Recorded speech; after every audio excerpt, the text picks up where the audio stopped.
on the hunt for awesome new games, and there's a lot of independent games out there, and we like to look out for ones that's gonna look great. And this is one that I think that looks really awesome, just because a lot of us came from classic gaming roots. So this game, Brutal, is looking really, really awesome, and we're happy today to have Richard coming on to talk to us. Richard Wood from, it's actually out in Scotland, right? You guys out? Yeah, there we are. Yeah, yeah, Scotland. Awesome. And so it's going to be coming out on PS4, on PC, and Mac from Stormcloud Games. So thanks again for coming on and talking with us. Oh, it's great. Thank you very much. And I love your set, by the way. Some great posters in the background. I like that Joker in your background. That looks pretty Yeah, it's not sweet. mine, sadly. That's my fiance's, but I'll claim it. I'll claim it. Hey, still that's pretty sweet. That's awesome. Thank you. Thank you. So for people who hasn't seen Brutal yet, can you just start with telling us what players can expect and what it is?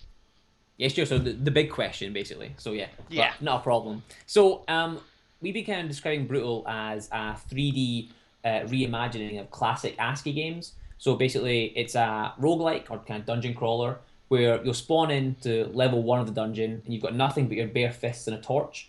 And the aim is to get from floor one down to floor 26 and defeat the guardian of the dungeon, our ASCII dragon.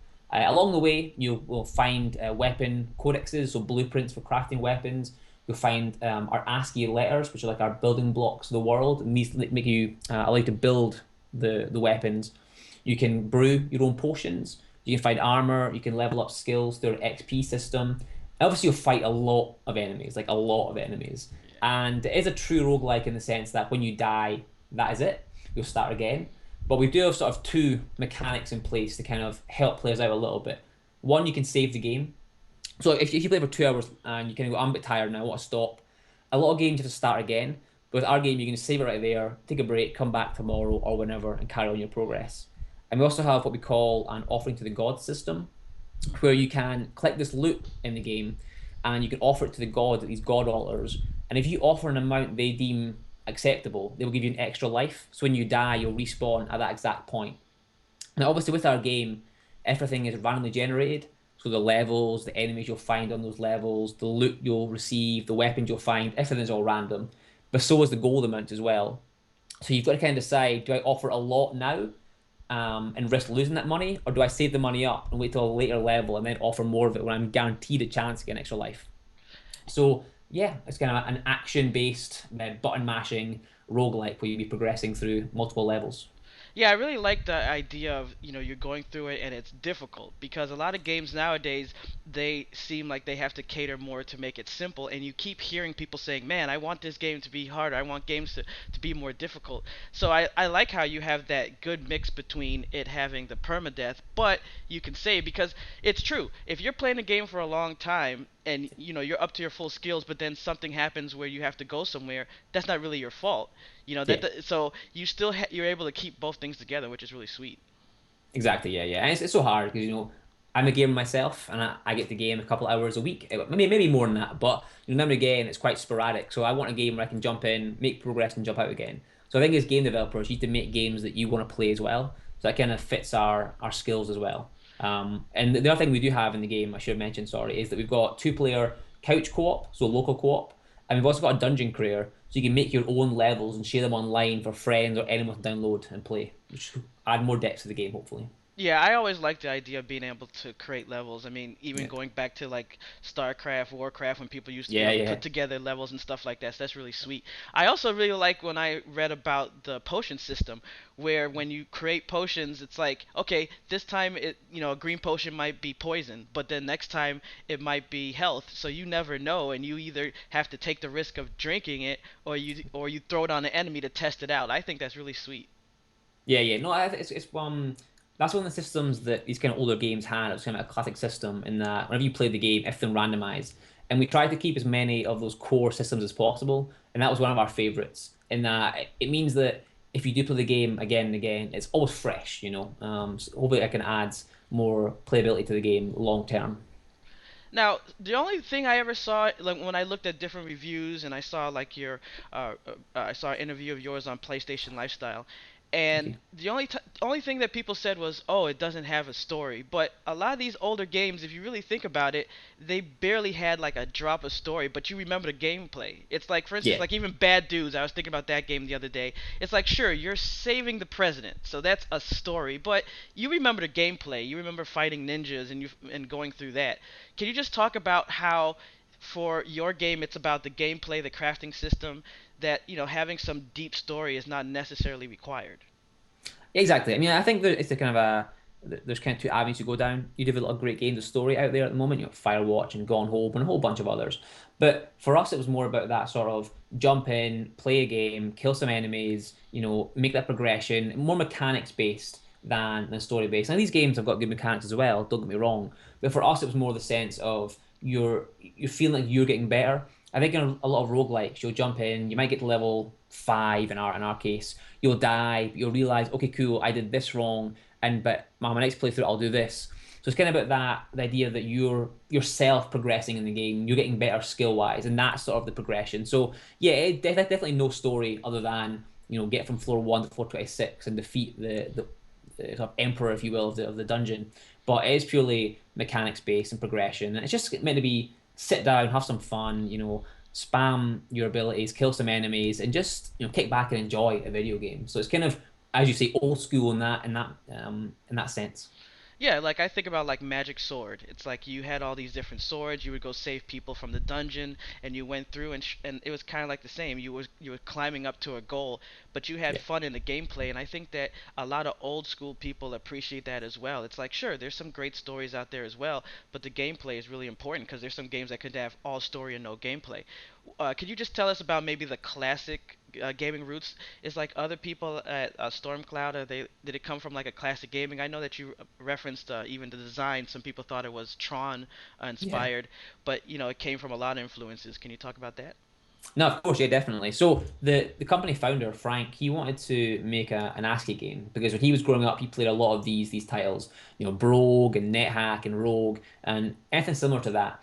And he always described it as when he was playing these games, these were kind of very primitive. They were top down. It was all these, the at symbol was your character. You had hashtags for the wall, hash symbols, sorry, hashtags. So modern. You had hash symbols for the wall, and it was all it was all your imagination. And he always thought when he was playing it, he was in this world, kind of Tron-esque actually. He was in the world, it was 3D, he was running around it.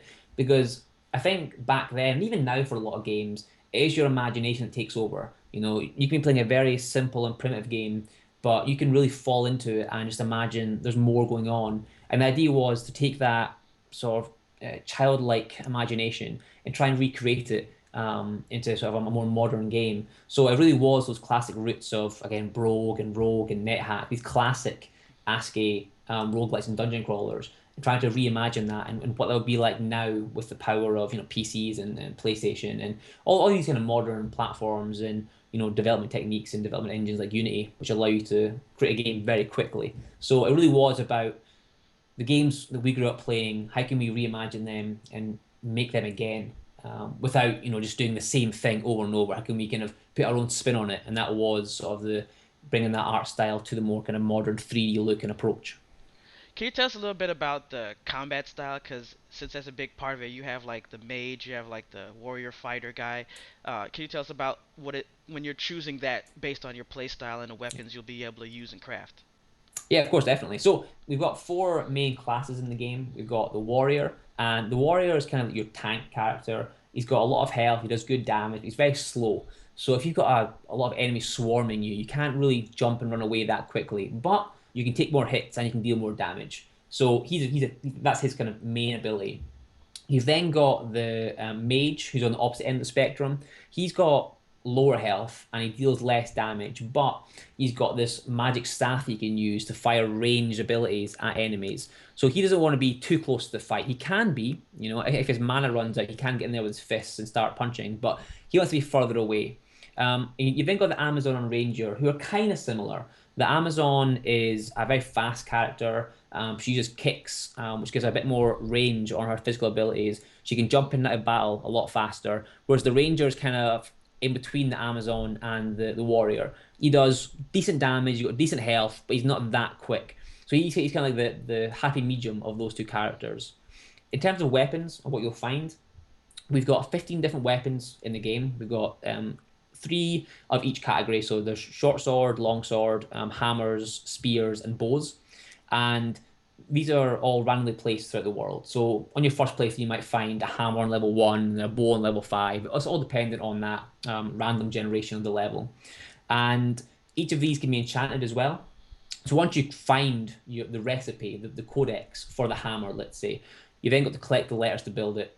And you can then, after you collect more letters, you can then make it a fire hammer, an ice hammer, a poison hammer, and then apply magical effects to the enemies.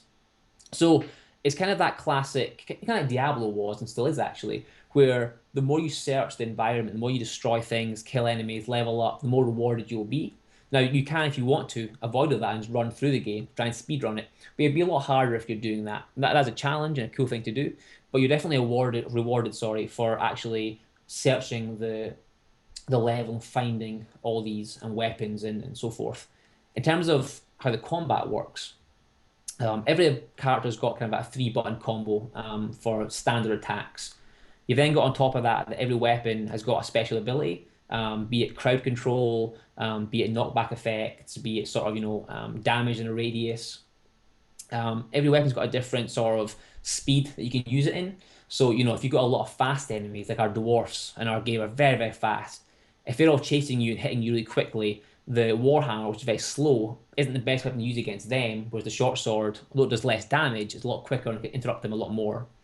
You've then got the blocking and dodging. So you want to block these attacks because there is permadeath. And while you can heal in the game with potions or food, you want to reduce the damage on your character as much as possible. So we do have a blocking mechanic in the game and a dodging mechanic. We can roll behind or get away from enemies to confuse them and get some quick hits.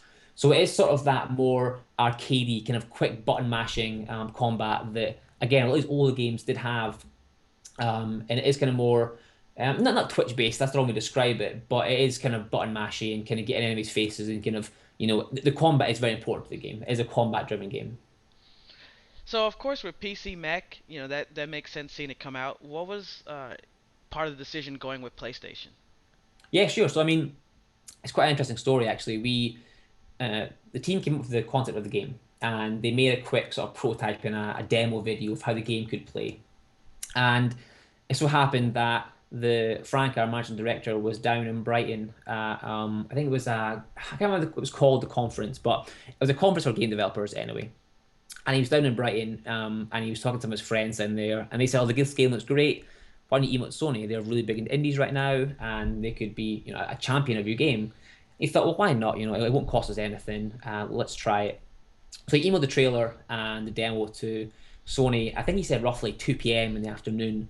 And within an hour, he had a phone call saying that they loved the game and they wanted to chat about it. And that was that.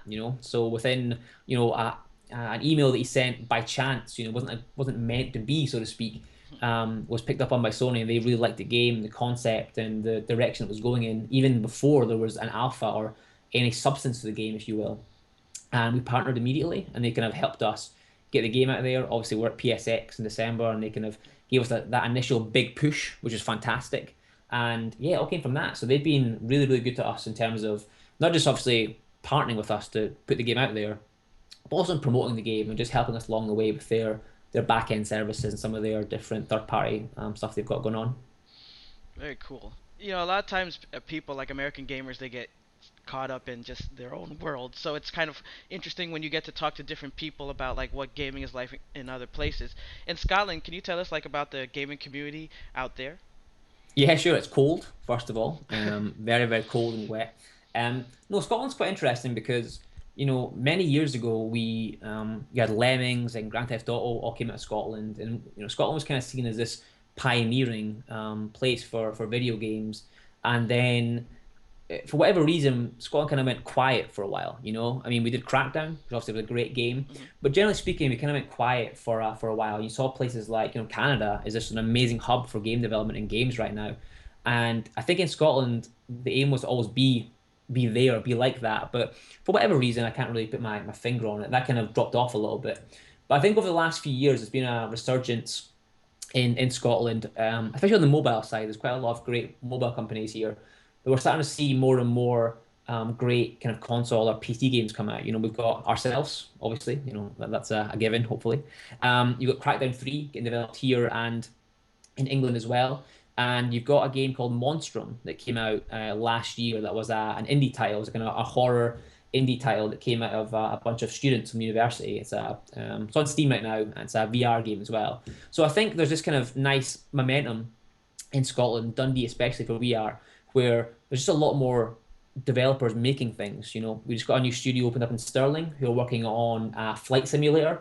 Obviously, there's Rockstar North as well in Edinburgh. So I think after our kind of quiet period, you're seeing a lot more games coming from Scotland, hopefully in the next few years, that are going to look really, really good. Fingers crossed, anyway. And about you personally, what's some of the games that you grew up playing? Yeah, sure. So I mean, the game that I always say got me into gaming was a game called Ultimate Online on the Ah, PC. That was the game that was like where my kind of I played games and then I got Ultimate and I really played games, and that was for me where it kind of all started. But I kind of grew up playing a lot of different multiplayer games with friends. GoldenEye and Perfect Dark. They were the classics that my kind of generation played. But some of my fondest memories are actually from playing Command and Conquer Red Alert on the ah. PS1 actually. But getting two TVs, getting two PS1s, and linking them up to play that game. So those are my fondest memories of gaming when I first started. Great. So the game's brutal. You can go check that out. When is it going to be fully released? Yeah, sure. So we're looking for no exact date yet, but we're looking for May for the PS4 version, Okay. and then it'll be a little bit after that for PC, but we're still working on that right now. All right, awesome. Well, Stormcloud Games, brutal. You gotta go check that out once it's released. PlayStation, also on PC and Mac. Thanks, Richard, for coming on and talking with us. Thank you. It's been great. Amazing. Thank you.